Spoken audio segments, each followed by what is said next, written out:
Kalau kalian lagi cari HP buat merendah atau nyariin HP buat orang tua, mungkin HP ini bisa masuk pertimbangan. Jadi langsung aja kita ke full review Redmi A5 setelah 1 bulan pemakaian. Mulai dari sektor pertama, desain dan build quality. Overall, saya cukup suka dengan desain HP ini. Buat 1,2 juta, minimal udah kelihatan cakep kalau dari belakang. Sementara untuk build quality, materialnya masih full plastik dan nggak ada keterangan IP rating. Tapi ini udah cukup solid sih, garapan bodinya juga rapi dan tombol-tombolnya udah kliki. Paling yang jadi PR itu, dimensi HP ini tuh super gede, hampir 7 inci. Infinix yang fetishnya bikin HP gede aja kalah gede sama Redmi A5. Ditambah beratnya juga lumayan, 193 gram, plus pas beli, di paket pembelian itu nggak dikasih screen protector. Dan kayaknya nih, layar HP ini tuh juga belum dilapis Oleo Poppy Coating. Jadi sektor pertama, saya kasih nilai 7,5. Berikutnya sektor kedua, performa. Redmi A5 debut pakai chipset Unisoc T7250, SoC hasil rebrand Unisoc T615. Bahkan HP ini juga di rebranding saudaranya sendiri, si Poco C71. Tapi overall buat HP murah meriah, chipset ini tuh udah terbilang pilihan bagus ketimbang dikasih MediaTek Helio G36 atau Helio G50 yang baru. Karena dari skor benchmark, hasilnya itu masih tergolong lumayan oke. Bisa bersaing sama Helio G85 sampai G92, bahkan Snapdragon seri 600. Cuma, Redmi A5 ini tuh RAM-nya terbatas 4GB LPDDR4X dan storage 128GB eMMC 5.1. Walau kalau dari chipsetnya sendiri tuh sebenarnya udah support UFS. Tapi untungnya dia pakai sistem Android Go yang berasa ringan. Saya pakai buat multitasking 4-6 aplikasi basic, dia masih cukup oke. Walaupun pas pertama kali buka aplikasi itu kita kudu sedikit sabar. Ya, soal spesifikasi ini tuh bijaksana aja kalau teman-teman beli Redmi A5. Nggak usah dipakai yang aneh-aneh, apalagi buat main game berat. Kata saya HP ini lebih pas kalau dijadiin HP admin UMKM, HP buat orang tua, atau buat teman-teman yang butuh HP basic tapi budgetnya terbatas. Contohnya saya nih, pakai HP ini tuh buat merendah di tongkrongan. Ya, sekalian buat nge-hotspotin teman saya yang HP-nya iPhone X Inter. Lanjut untuk kelengkapan sensor, dia masih lumayan lah. Ada auto brightness, orientasi, dan magnetik. Tapi sensor giroskop, NFC, dan infrared blaster dia absen ya. Wajar, rata-rata HP murah kayak gini tuh juga nggak punya sensor begitu. Terus untuk performa fingerprint, kecepatan scanningnya ini tuh biasa aja sih. Harga segini tuh menurut saya yang penting bisa berfungsi. Kemudian untuk performa GPS, jujur kurang begitu bagus. Butuh waktu cukup lama sampai titiknya itu presisi, itu pun kadang masih suka meleset 15-25 meter. Jadi kurang rekomen buat teman-teman yang kerjanya sebagai ojol. Nah, kalau soal konektivitas, untuk penangkapan sinyal SIM card, di tempat saya itu udah aman, bisa full 4G sepanjang hari. Lalu untuk penangkapan sinyal Wi-Fi, selama saya pakai juga nggak nemu masalah putus-putus. Tapi Redmi A5 ini tuh nggak bisa Wi-Fi sharing, karena ini tuh keterbatasan dari modem Unisoc T7250. Kemudian untuk koneksi Bluetooth, saya tes pakai TWS selama 2 jam, dia koneksinya udah stabil sih, dan nggak ada masalah distorsi audio seperti Poco X7 Pro kemarin. Oke, sekarang lanjut ke layar Redmi A5. Dia panelnya IPS, resolusi XD+, dan refresh rate-nya 120Hz. Kalau untuk detail spesifikasi lain, teman-teman baca aja di slide. Overall secara visual, kualitasnya itu biasa aja sih. Apalagi kerapatan pixelnya juga cuma 260 ppi, jadi masih berasa yang namanya pixelated.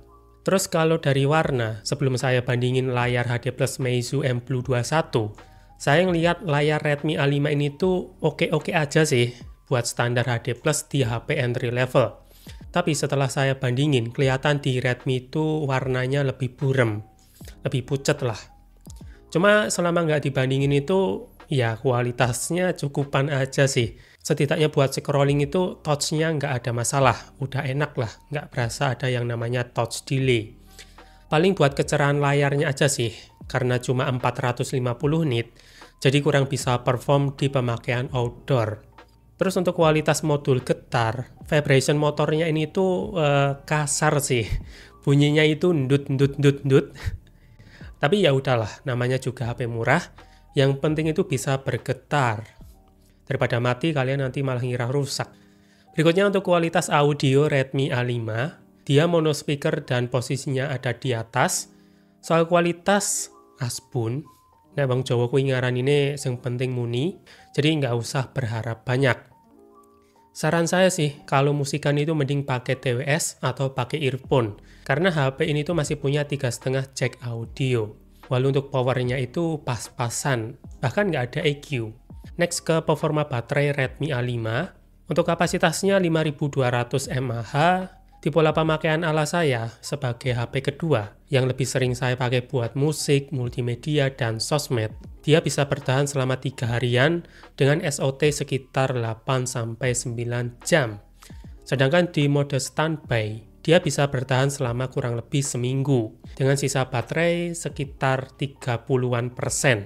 Menurut saya segitu udah tergolong awet sih kalau sekedar dijadiin HP kedua. Paling ngecasnya aja yang lama, dari low sampai full, butuh waktu sekitar 3 jam. Jadi sektor kedua, saya kasih nilai 8. Berikutnya sektor ketiga, UI Experience. Redmi A5 pakai sistem Android 15 Go Edition, dan untungnya itu udah pakai arsitektur sistem 64 bit, bukan lagi 32 bit seperti Redmi A3 kemarin. Itu nyusahin sih. Sementara untuk jaminan update softwarenya, dapat 2 kali OS plus 3 tahun security patch.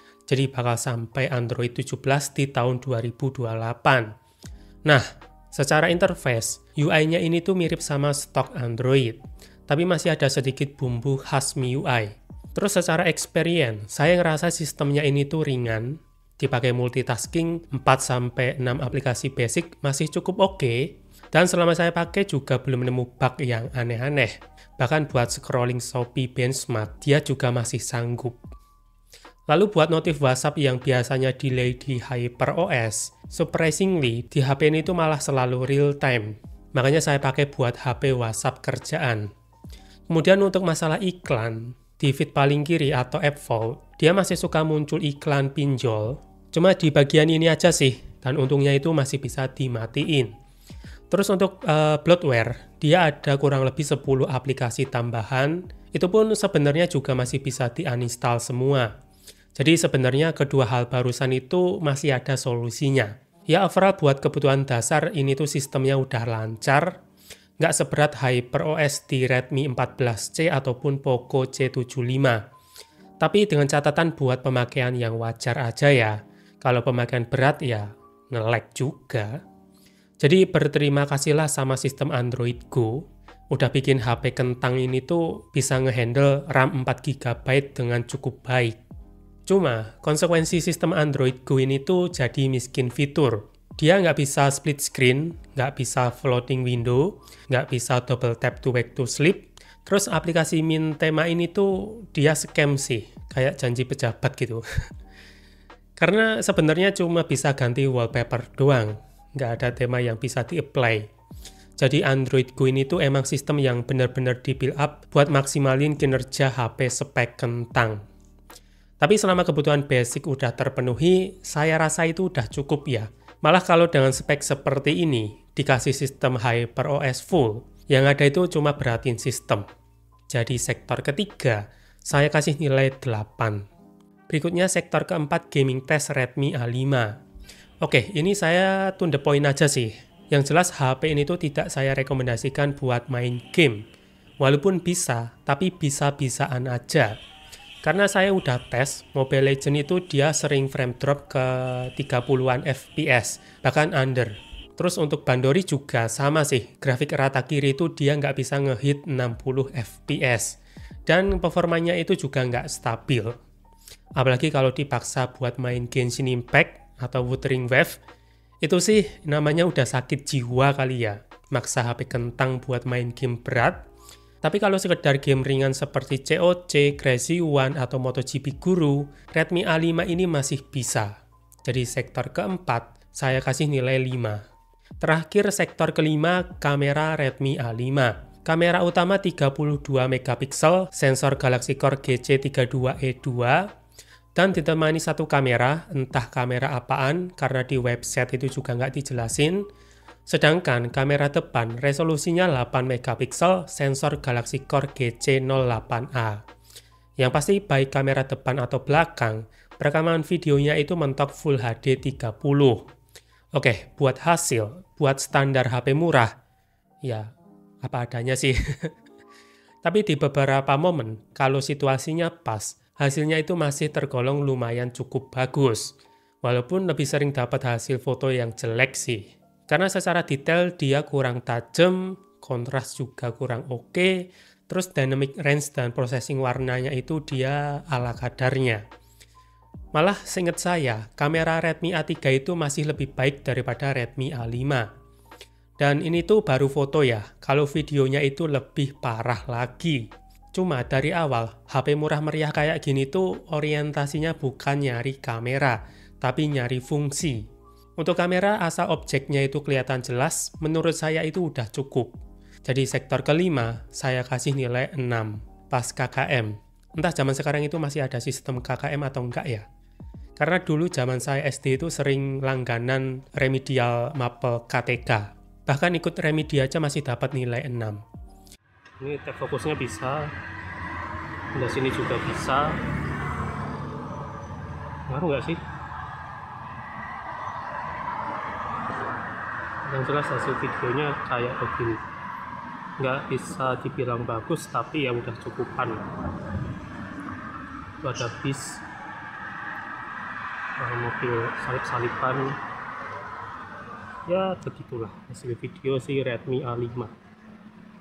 Total, Redmi A5 dapat skor 34,5 poin, jadi dapat tier B, yang artinya HP ini masih bisa dipakai dengan catatan buat kebutuhan basic aja.